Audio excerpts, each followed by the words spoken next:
سيئات أعمالنا من يهده الله فلا مضل له ومن يضلله فلا هادي له وأشهد أن لا إله إلا الله وحده لا شريك له وأشهد أن محمدا عبده ورسوله يا أيها الذين آمنوا اتقوا الله حق تقاته ولا تموتن إلا وأنتم مسلمون يا أيها الناس اتقوا ربكم الذي خلقكم من نفس واحدة وخلق منها زوجها وبث منهما رجالا كثيرا ونساء واتقوا الله الذي تساءلون به والأرحام إن الله كان عليكم رقيبا يا أيها الذين آمنوا اتقوا الله وقولوا قولا سديدا يصلح لكم أعمالكم ويغفر لكم ذنوبكم ومن يطع الله ورسوله فقد فاز فوزا عظيما أما بعد فإن أصدق الحديث كتاب الله وخير الهدي هدي محمد صلى الله عليه وسلم وشر الأمور محدثاتها وكل محدثة بدعة وكل بدعة ضلالة وكل ضلالة في النار أعوذ بالله السميع العليم من الشيطان الرجيم من همزه ونفخه ونفثه بسم الله الرحمن الرحيم إن عدة الشهور عند الله 12 شهرا في كتاب الله يوم خلق السماوات والأرض منها 4 حرم. معزز سامعین، اللہ رب العالمین نے نبی صلی اللہ علیہ وسلم سے پہلے جتنے انبیاء بھیجے، جتنے لوگ پیدا کیے امت محمدی صلی اللہ علیہ وسلم سے پہلے، اللہ رب العالمین نے ان کو بہت زیادہ لمبی عمر دی. ان کی عمریں بہت زیادہ ہوتی تھی. 1500 سال، 2000، 2500 سال دنیا میں زندگی گزارتے تھے. اور نبی صلی اللہ علیہ وسلم کی امت دنیا میں صرف اور صرف 60، 70، 80 زیادہ ہو تو 100 تک زندہ رہتی ہیں، بلکہ اس سے پہلے دنیا سے رخصت ہو جاتی ہیں. نبی صلی اللہ علیہ وسلم فرماتے ہیں اعمار امتی ما بین 60 الى 70. میری امت کی عمر جو ہے اوسط عمر، درمیانہ عمر کو 60 سے 70 کے درمیان میں ہے. وَأَقَلُّهُمْ مَنْ يَجُوزُ ذَلِكَ.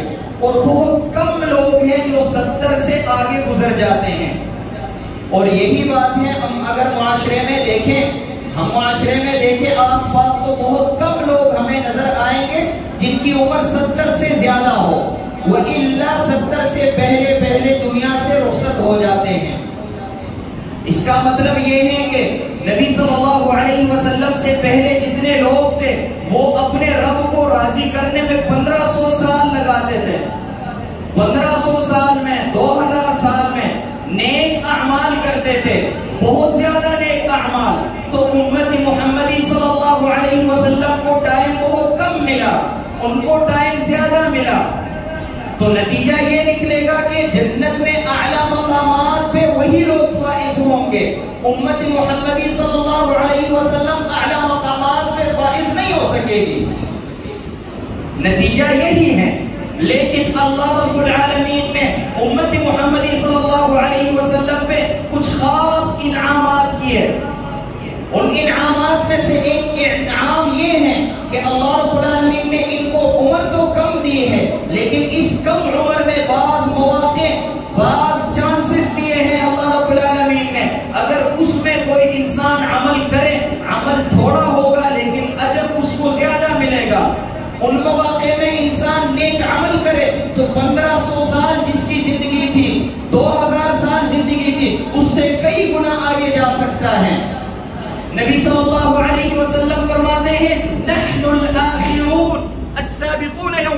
القیامہ، ہم دنیا میں آتے ہوئے، دنیا میں جب ہم تشریف لائیں سب سے آخری امت ہے ہم، لیکن قیامت والے دن سب سے پہلے جنت میں داخل ہونے والے ہیں۔ انبیاء کا حساب کتاب جب شروع ہو جائے سب سے پہلے قیامت والے دن جنت میں داخل ہونے والے محمد رسول اللہ صلی اللہ علیہ وسلم ہیں۔ ان کے بعد باقی انبیاء جنت میں داخل ہوں گے۔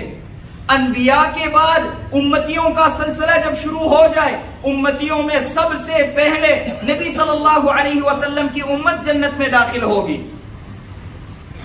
تو نبی صلی اللہ علیہ وسلم کی امت کو اللہ رب العالمین نے عمر تو کم دی ہے، لیکن اس کم عمر میں کچھ مواقع، کچھ چانسز اللہ رب العالمین نے دیے ہیں۔ اگر اس میں انسان نیک عمل کرے تو کئی گنا آگے جا سکتا ہے۔ ان مواقع میں سے اللہ رب العالمین نے جو ہمیں موقع دیا ہے وہ شہر اللہ المحرم ہے، جس مہینے سے ہم گزر رہے ہیں۔ محرم کا مہینہ اسلامی مہینوں میں جو سب سے پہلا مہینہ ہے، اس کے کئی سارے فضائل ہیں۔ اللہ رب العالمین نے کئی فضائل دیے ہیں اس مہینے کو۔ پہلی فضیلت یہ ہے، اللہ رب العالمین فرماتے ہیں ان عدت الشہور عند اللہ 12 شہرا فی کتاب اللہ یوم خلق السماوات والارض منها 4 حرم۔ اللہ رب العالمین نے سال کے 12 مہینے پیدا کیے، 12 مہینوں میں سے اللہ رب العالمین نے 4 مہینے حرمت والے پیدا کیے۔ حرمت کا مطلب کیا ہے؟ عزت والے۔ اس میں انسان گناہ کم کرے سزا اس کو زیادہ دی جائے گی، اسی طرح عمل کم کرے، نیک عمل کم کرے، اجر اس کو زیادہ دیا جائے گا۔ عزت والا مہینہ اور حرمت والا مہینہ۔ نبی صلی اللہ علیہ وسلم حجۃ الوداع کے موقع پہ صحابہ کو نصیحت فرما رہے تھے۔ نبی صلی اللہ علیہ وسلم نے نصائح میں سے ایک بات یہ فرمائی، نبی صلی اللہ علیہ وسلم نے فرمایا لوگو ان الزمان قد استدار كهيئته يوم خلق الله السماوات والارض منها 4 حرم 12 شهرا منها 4 حرم۔ زمانہ جو ہے جس طرح اللہ رب العالمین نے پیدا کیا تھا ان 12 مہینوں کو، اپنی جگہ پہ یہ 12 مہینے پہنچ گئے۔ اس کا مطلب کیا ہے؟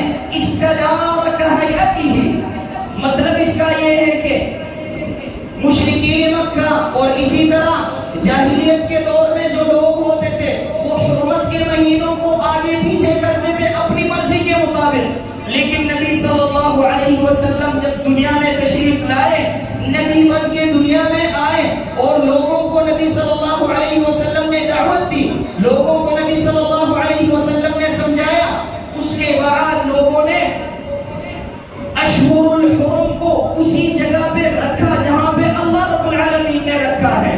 تو اس لیے نبی صلی اللہ علیہ وسلم فرماتے ہیں کہ یہ ابھی اس کے بعد نبی صلی اللہ علیہ وسلم نے رخصت ہو جانا ہے، دنیا سے جانا ہے نبی صلی اللہ علیہ وسلم نے، تو فرماتے ہیں کہ میرے جانے سے پہلے اللہ رب العالمین نے یہ ترتیب برابر کر لی اور میں نے یہ ترتیب برابر کر کے دکھائی تم لوگوں کو۔ تو اب محرم حرمت کے جو مہینے ہیں وہ وہی ہیں جو میں نے آپ کو بتائے۔ استدار كهيئته يوم خلق الله السماوات والارض 12 شهرا منها 4 حرم۔ ان 12 مہینوں میں سے 4 مہینے حرمت والے ہیں۔ پھر آگے نبی صلی اللہ علیہ وسلم فرماتے ہیں 3 متوالیات، 3 پے در پے ہیں، ایک دوسرے کے ساتھ متصل ہیں، ذو القعدہ و ذو الحجہ و محرم، یہ 3 مہینے متصل ہیں۔ پھر آگے نبی صلی اللہ علیہ وسلم فرماتے ہیں ورجب مضر الذي بین جمادى و شعبان، اور اسی طرح رجب کا مہینہ ہے جو کہ جمادہ اور شعبان کے مابین ہے۔ یہاں پہ ایک سوال پیدا ہوتا ہے کہ اللہ رب العالمین نے حرمت کے مہینے 4 بنائے تو چاروں یا تو متصل ہوتے یا چاروں متفرق ہوتے، یہ 3 اللہ رب العالمین نے متصل بنائے، ذو القعدہ، ذو الحجہ اور محرم، اور رجب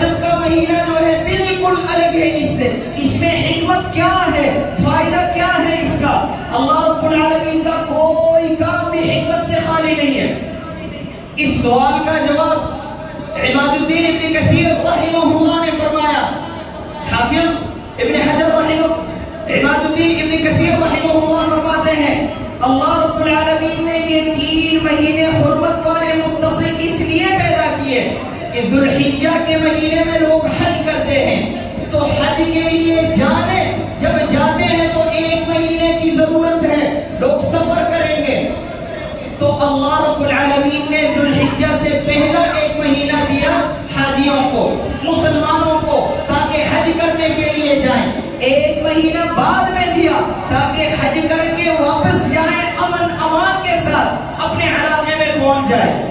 پھر انسان کا دل کرتا ہے کہ میں عمرہ کرنے جاؤں، اللہ رب العالمین نے رجب کا مہینہ درمیان میں حرمت والا رکھا تاکہ لوگ عمرہ کرنے کے لیے آئے سال کے درمیان میں۔ یہ حکمت ہے اس میں، کیونکہ باقی مہینوں میں لوگ لڑائی جھگڑے کرتے ہیں، لیکن ان مہینوں کی عزت مشرکین مکہ بھی کرتے تھے، کفار بھی ان مہینوں کی عزت کرتے تھے، تو اس لیے اللہ رب العالمین نے یہ 3 متصل رکھے اور 1 مہینے کو الگ رکھا۔ دوسری فضیلت اس مہینے کی یہ ہے، نبی صلی اللہ علیہ وسلم فرماتے ہیں افضل الصیام بعد رمضان شہر اللہ المحرم، مہینے 12 کے 12 اللہ رب العالمین کے ہیں، لیکن نبی صلی اللہ علیہ وسلم نے صرف اور صرف محرم کی نسبت اللہ رب العالمین کی طرف کی ہے۔ ابن رجب رحمہ اللہ فرماتے ہیں جس چیز کی نسبت اللہ رب العالمین کی طرف کی جائے یہ اس چیز کی فضیلت پہ دلیل ہے، جس طرح اللہ رب العالمین نے ابراہیم، موسیٰ، عیسیٰ، یعقوب کی نسبت اپنے طرف کی ہے، جس طرح اللہ رب العالمین نے بیت اللہ، مسجد الحرام کی نسبت اپنے طرف کی ہے، یہ اس کے عزت پہ دلیل ہے۔ تو نبی صلی اللہ علیہ وسلم نے محرم کی نسبت نبی اللہ رب العالمین کی طرف کی، یہ دلیل ہے اس بات پہ کہ محرم کا مہینہ ایک عزت مند مہینہ ہے اور اللہ رب العالمین کو محبوب ہے۔ تیسری فضیلت اس کی یہ ہے کہ اس میں زیادہ سے زیادہ روزے رکھنے چاہیے، کیونکہ اس میں روزہ رکھنے کی فضیلت بہت زیادہ ہے۔ نبی صلی اللہ علیہ وسلم سے صحابی نے پوچھا اللہ کے نبی روزوں میں سے سب سے بہترین روزہ کون سا ہے، اور اسی طرح میں نوافل پڑھنا چاہتا ہوں، نمازوں میں سب سے بہترین نماز کون سی ہے نوافل میں سے؟ نبی صلی اللہ علیہ وسلم نے فرمایا افضل الصیام بعد رمضان شہر اللہ المحرم، روزے رکھنے ہیں آپ نے تو سب سے بہترین روزے، سب سے افضل روزے رمضان کے بعد محرم کے روزے ہیں، اور نماز پڑھنا چاہتے ہو وَأَفْضَلُ الصَّلَاةِ جَوْفُ اللَّيْلِ، نبی صلی اللہ علیہ وسلم فرماتے ہیں، اور بہترین نماز جو ہے وہ آدھی رات کو اٹھ کے انسان قیام اللیل پڑھے، یہ سب سے افضل نماز ہے۔ تو ہمیں چاہیے کہ ہم روزے رکھیں اللہ رب العالمین کی رضا کے لیے۔ نبی صلی اللہ علیہ وسلم فرماتے ہیں من صام یوما فی سبیل اللہ باعد اللہ بینہ وبین النار 70 خریفہ، ایک انسان ایک روزہ رکھے اللہ کی خاطر، اللہ رب العالمین کی عزت، اللہ رب العالمین کی تابعداری کرتے ہوئے ایک روزہ رکھے، اللہ رب العالمین اس روزے کی وجہ سے اس انسان کو جہنم سے 70 سال کے فاصلے میں دور کر دیتا ہے۔ اور صحابہ کا بھی یہی طریقہ تھا، محرم کے مہینے میں اسی طرح جو بھی مواقع اللہ رب العالمین نے دیے ہیں افضل مواقع، اس میں بہت زیادہ روزے رکھتے تھے۔ چوتھی فضیلت اس کی یہ ہے اس مہینے کی کہ اس مہینے میں یوم عاشوراء ہے۔ یوم عاشوراء کس کو کہتے ہیں؟ یوم عاشوراء اس مہینے کی 10ویں تاریخ ہے، 10واں دن۔ اس تاریخ کو اللہ رب العالمین نے اپنے سب سے بڑے دشمن فرعون سے اپنے محبوب نبی صلی اللہ علیہ وسلم موسیٰ صلی اللہ علیہ وسلم کو نجات دلائی۔ موسیٰ علیہ السلام فرعون کو دعوت دیتے تھے، لیکن فرعون اللہ رب العالمین نے اس دن بنی اسرائیل کو نجات دی فرعون سے، اور اللہ رب العالمین نے لوگوں کو دکھایا کہ انا ربکم الاعلی کہنے والا یہ متکبر انسان آج ذلیل ہو کے دنیا سے رخصت ہو گیا، دنیا سے چلا گیا۔ تو اللہ رب العالمین نے اس مہینے میں موسیٰ علیہ السلام اور موسیٰ علیہ السلام کی امت بنو اسرائیل کو نجات دی فرعون سے۔ اگلی فضیلت اس کی یہ ہے کہ اللہ رب العالمین نے یوم عاشوراء کے روزے کو بہت بڑا مقام دیا۔ نبی صلی اللہ علیہ وسلم فرماتے ہیں صیام یوم عاشوراء احتسب علی اللہ ان یکفر السنة التي قبلہ۔ یوم عاشوراء کا انسان روزہ رکھے، مسلمان یوم عاشوراء کا روزہ رکھے، 9 اور 10 تاریخ کا روزہ رکھے، احتسب علی اللہ ان یکفر السنة التي قبلہ۔ نبی صلی اللہ علیہ وسلم فرماتے ہیں اس ایک روزے کی وجہ سے اللہ رب العالمین اس انسان کے پچھلے 1 سال کے گناہ معاف کر دیتا ہے۔ تقریباً 2 مہینے پہلے، بلکہ 1 مہینہ پہلے ہم نے ایک مسئلہ پڑھا تھا، یوم عرفہ کا انسان 1 روزہ رکھے تو 2 سال کے گناہ معاف ہو جاتے ہیں، لیکن یوم عاشوراء کا روزہ رکھے انسان تو 1 سال کے گناہ معاف ہوتے ہیں۔ اس میں حکمت کیا ہے؟ روزے کو محرم میں رکھنا بہتر ہے، لیکن فضیلت جو ہے یوم عرفہ کی زیادہ ہے۔ علماء فرماتے ہیں کہ اس کی وجہ یہ ہے اللہ رب العالمین نے یوم عرفہ کو جو عزت اور مقام دیا ہے وہ محمد رسول اللہ صلی اللہ علیہ وسلم کی وجہ سے، اور یوم عاشوراء کو جو فضیلت دی ہے وہ موسیٰ علیہ السلام کی وجہ سے۔ تو موسیٰ علیہ السلام سے محمد رسول اللہ صلی اللہ علیہ وسلم کا مقام زیادہ ہے، بلند ہے، تو اس لیے اللہ رب العالمین نے یوم عاشوراء کا روزہ جو ہے وہ 1 سال کی معافی کے لیے مقرر کیا، لیکن یوم عرفہ کا روزہ جو ہے 2 سال کے گناہ معاف ہونے کے لیے مقرر کیا۔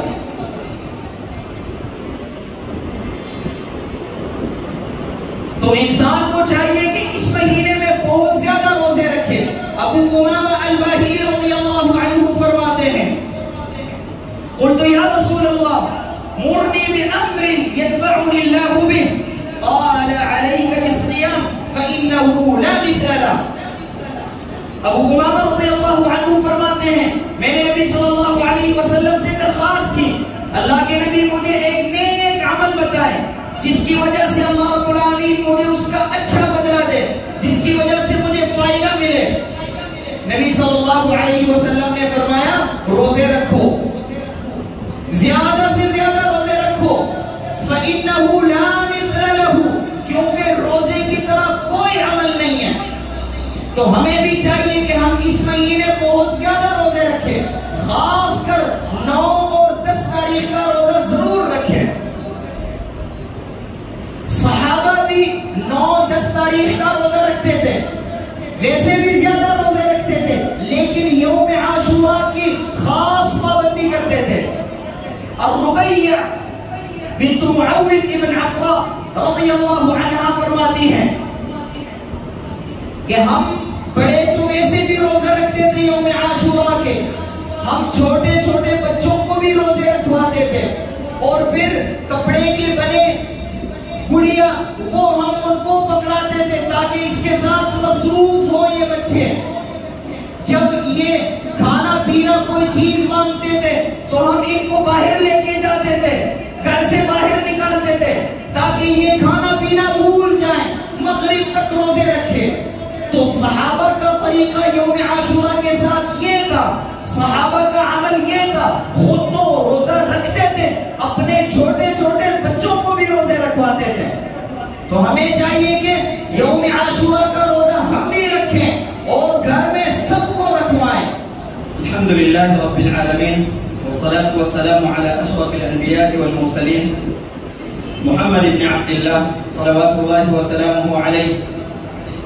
اللهم ارزقنا الإخلاص في القول والعمل اللهم ارزقنا الإخلاص في القول والعمل اللهم ارزقنا الإخلاص في القول والعمل اللهم اغفر لنا ولمشايخنا ولكل من أعاننا في طلب العلم ووالدينا ووالديهم والحاضرين والمسلمين جميعا. أما بعد، نبی صلی اللہ علیہ وسلم فرماتے ہیں کہ اللہ رب العالمین نے فرشتے پیدا کیے اور سب کی اپنی اپنی ڈیوٹی ہیں. اللہ رب العالمین کے جو فرشتے ہیں ان سب کی اپنی اپنی ڈیوٹی ہیں اور اپنی ڈیوٹی ادا کرتے ہیں. ان فرشتوں میں سے کچھ فرشتے اللہ رب العالمین نے پیدا کیے جن کی ڈیوٹی یہ ہے. نبی صلی اللہ علیہ وسلم فرماتے ہیں ان للہ ملائکۃ سیاحین یمشون فی الطرقات یلتمسون حلق الذکر. نبی صلی اللہ علیہ وسلم فرماتے ہیں کہ کچھ فرشتے ہیں ان کی ڈیوٹی یہ ہے جو کشف کرتے ہیں، چکر لگاتے ہیں، راستے میں ڈھونڈتے ہیں کہ کہیں پہ ہمیں لوگ مل جائیں جو اللہ رب العالمین کی تابعداری کر رہے ہو، نیک عمل کر رہے ہو، ذکر اذکار کر رہے ہو، خیر کی باتیں کر رہے ہو، مصروف ہو وہاں پہ. جب ان کو ایسی مجلس مل جائے اس میں جا کے خود بھی بیٹھ جاتے ہیں، دوسروں کو بھی کہتے ہیں کہ ہلموا الی بغیتکم، آ جاؤ یہاں پہ آؤ، ہمیں جگہ مل گئی، ہمارا جو مقصد ہے وہ ہمیں یہاں پہ ملے گا. مسجد میں لوگ بیٹھے ہوئے، لوگ جمعہ سن رہے ہیں، خطبہ سن رہے ہیں، آؤ یہاں پہ. اسی طرح نبی صلی اللہ علیہ وسلم فرماتے ہیں اذا كان يوم الجمعة وقفت الملائكة على باب المسجد. جمعے والے دن فرشتے مسجد کے دروازے پہ کھڑے ہوتے ہیں، رجسٹر لے کے ہاتھ میں رجسٹر اٹھا کے اس میں لوگوں کے نام درج کرتے ہیں. یکتبون الاول فالاول، جو سب سے پہلے آئے اس کا نام سب سے پہلے لکھا جاتا ہے.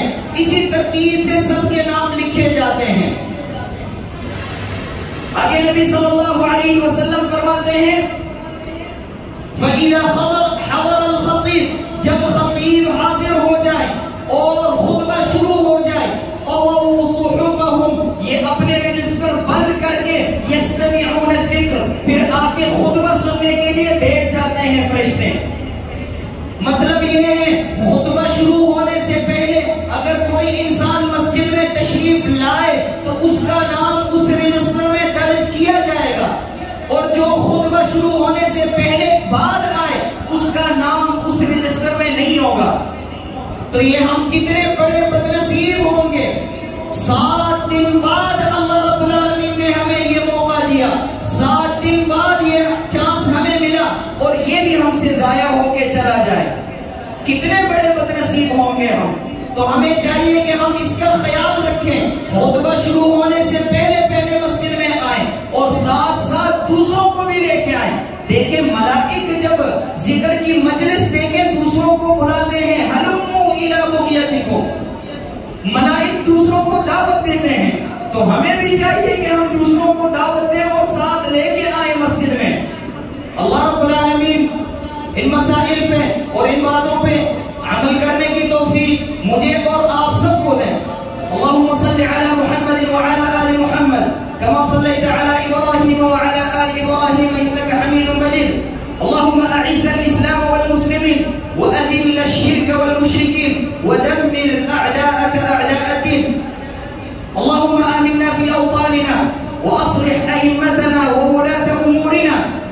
اللهم ول على المسلمين خيارهم، اللهم ول على المسلمين خيارهم وجنبهم شرارهم.